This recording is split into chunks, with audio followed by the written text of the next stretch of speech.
बाबा के चलते चलते इंटरेस्ट बढ़ जाता है। फिर सोचते हैं मैं तो नहीं चाहता था, लेकिन उसने सुनाया तो मैंने कहा कि अच्छा उसका सुन ले, दिल खाली कर दे। इबादत के था कि सुना हो ना, आपका दिल खाली हो जाए। उसकी तो दिल खाली हुई, लेकिन अपनी भर गई व्यर्थ बातों से। होता है ना, उसकी तो खाली हो गई, लेकिन बाबा के अपनी दिल आपने भर ली। वो थोड़ा थोड़ा दिल में बढ़ते फिर संस्कार बन जाता है। और जब संस्कार बन जाता है तो महसूस नहीं होता कि ये रॉन्ग है, ये राइट है। क्योंकि ये फालतू बातें सुनाने का जब संस्कार बन जाता है ना, तो हमें भी पता नहीं चलता कि हम ये रॉन्ग कर रहे हैं या राइट कर रहे हैं। ये व्यर्थ संस्कार बुद्धि के निर्णय शक्ति को कम कर देता है। इसीलिए सबसे सहज सदा संतुष्ट रहने की विधि है। सदा अपने सामने कोई न कोई विशेष प्राप्ति को रखो, क्योंकि प्राप्ति भूलती नहीं। ज्ञान की पॉइंट भूल सकती है।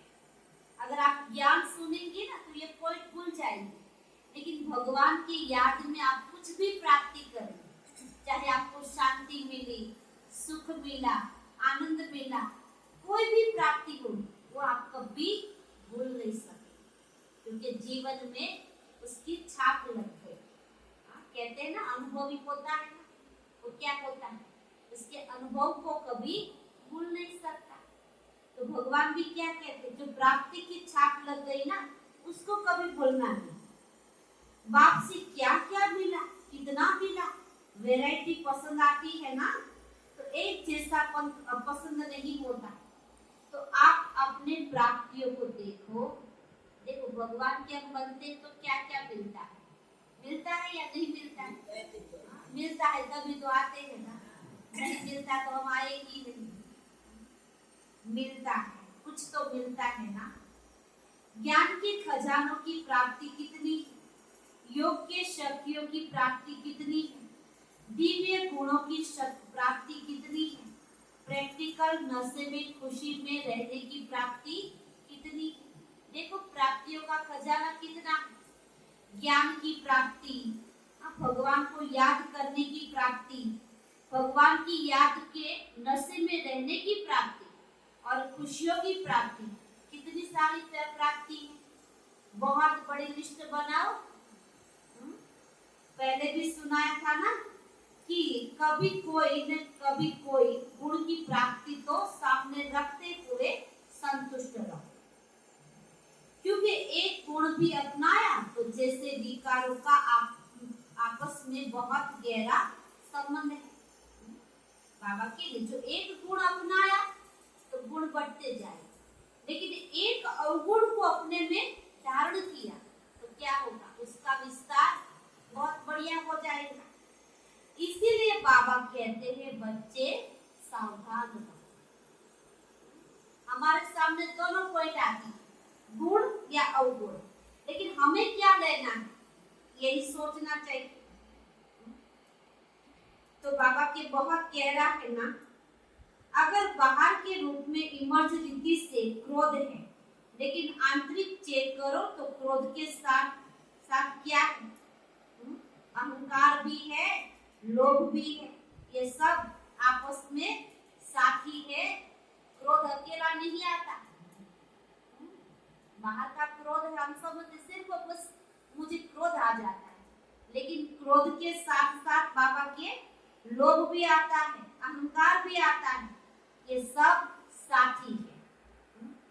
कोई इमर्ज के रूप में होते, कोई मर्ज के रूप में होते, तो गुण भी है जो है उनका भी आपस में संबंध है, और अवगुण है उसका भी आपस में संबंध है। इमर्ज एक गुण को रखो, लेकिन दूसरे गुण को भी उनके साथ भी मर्ज रूप में होते, तो रोज कोई न कोई प्राप्ति स्वरूप का अनुभव अवश्य करो। अगर भगवान के पास आते हो ना, तो प्राप्ति स्वरूप का अनुभव, गुणों का अनुभव करो, कभी किसी के अवगुणों का अनुभव नहीं, क्योंकि हम यहाँ आते क्यों है? अच्छा लेने के लिए ना। तो किसको देखना है? स्वयं को देखो, दूसरों को नहीं देखो। अगर प्राप्ति इमर्स रूप में होगी तो प्राप्तियों के आगे अप्राप्ति खत्म हो जाएगी और सदा संतुष्ट रहेंगे। वैसे भी देखो, दुनिया में भी मुख्य प्राप्ति सभी क्या चाहते हैं? हर एक चाहते हैं ना, अपना नाम अच्छा हो, दूसरा मान और तीसरा शान। नाम मान शान के पीछे कितना भागते हैं आजकल दुनिया में। देख, सबको क्या लत लग गई है, मेरा मान अच्छा, मेरी शान अच्छी हो। बाबा के मान शान के पीछे लोग आज भाग रहे हैं। कहते हैं ना, मुझे तो इतना मिलना चाहिए। आप क्या चाहते हो? बाबा के आप क्या यह चाहते हो? आप भी तो यही चाहते हो क्या जो दुनिया वाले चाहते, मेरा मान शान हो, मुझे आगे रखना चाहिए। तो आप क्या चाहते हो? बाबा के आप भी यही चाहते हो। हद का नहीं, बेहद का तो दुनिया वाले तो हद के नाम के पीछे दौड़ते हैं। और आपका नाम विश्व में जितना ऊंचा है उतना और किसी का नहीं। तो हद के पीछे क्यों दौड़ते? हद के पीछे दौड़ना माना मेरे दुनिया में इतना नाम हो, सब मुझे झुक कर चले, ये तो हद के पीछे दौड़ना, भगवान के लिए। अरे देखो, भगवान आपका नाम कितना आगे बढ़ाते हैं। आपके नाम जैसा तो दुनिया में किसी का नाम नहीं। तो आप अपने नाम को तो देखो। सबसे नाम की विशेषता है कि आपका नाम कौन जपता है, पता है? आपका नाम कौन जपता है? स्वयं भगवान आपका नाम जपते हैं। कैसे जपते हैं? देखो, मेरे बच्चे कितनी सेवाएं कर रहे हैं। तो इससे बड़ा नाम आपको क्या चाहिए? चाहिए दुनिया वालों को? दुनिया वाले तो आज सीख देंगे, कल सिर से नीचे फेंक भी देंगे, और बाबा तो हर पल दिलों में समा लेते हैं। इससे बड़ा नाम क्या चाहिए? आपके नाम से अभी लास्ट जन्म में भी अनेक आत्माएं अपना शरीर निर्वाह अर्थ चला रही। ये लास्ट जन्म में भी बाबा के लास्ट आत्माएं अपना शरीर निर्वाह अर्थ चला रही। आप ब्राह्मण हो ना, तो ब्राह्मणों के नाम से आज भी नामधारी ब्राह्मण कितना कमा रहे। लास्ट जन्म का भी नाम देखो, हमारा नाम का उसने टोपी पहन ली और कितना चला रहे। अभी तक नामधारी ब्राह्मण भी कितना ऊंचे गाए जाते। तो आपके नाम की कितनी महिमा है। सच्चे ब्राह्मण कौन है? ये ब्रह्मा मुखवंशावली। इतना श्रेष्ठ नाम आपको हो गया, फिर क्या चाहिए? इसीलिए हद के नाम के पीछे मत भागो। हद के नाम के पीछे भागेंगे ना, हमारा नाम बड़ा हो, सब लोग हमको नमस्कार करें, नहीं। मेरा नाम तो कभी किसी में लेते ही नहीं। मेरा नाम तो आगे बढ़ना चाहिए, मुझे कोई पूछकर करना चाहिए।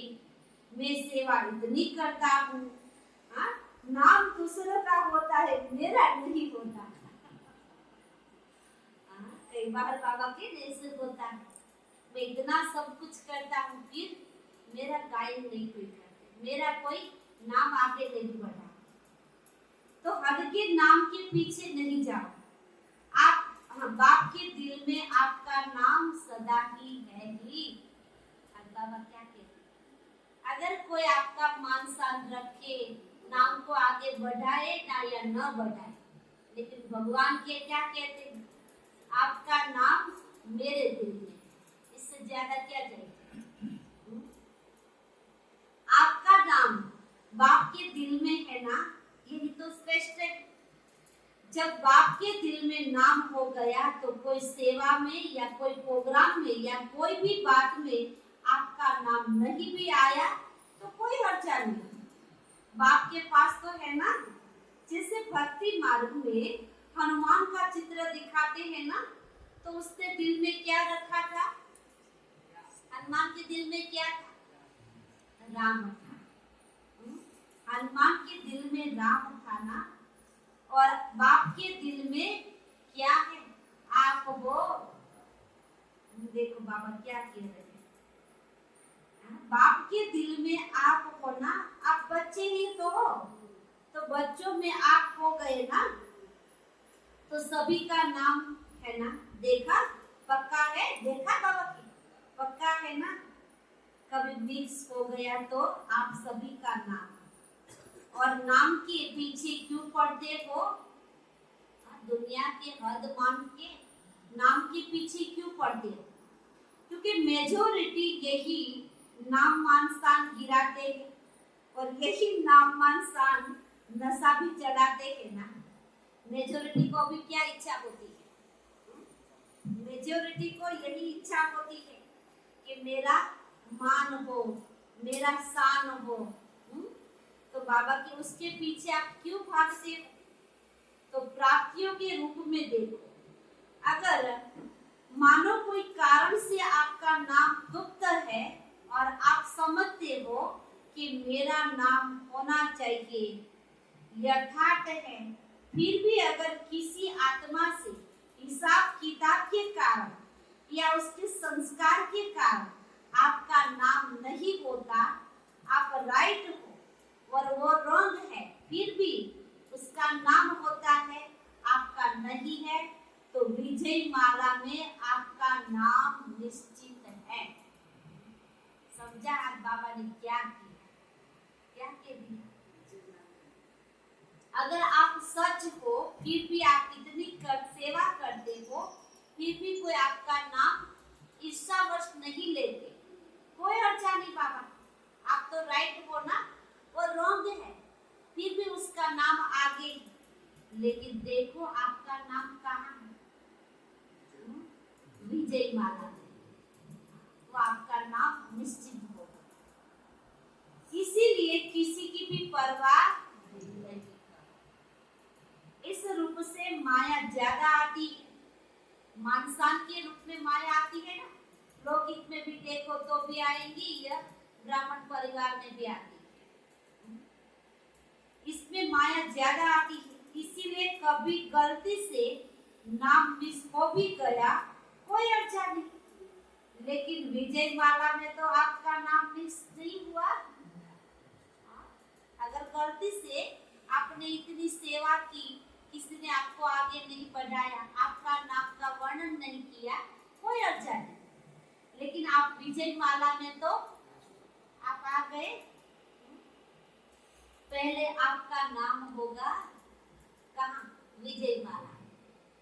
तो अपने नाम की महिमा याद रखो कि मेरा नाम बाप के दिल में है। अगर कोई के दिल में है या नहीं है, कोई अर्जा नहीं। अगर किसी के दिल में आपका नाम रहेगा ना, तो आज रखेंगे, कल फेंक देंगे, लेकिन भगवान के दिल में होंगे तो सदा काल रहेगा।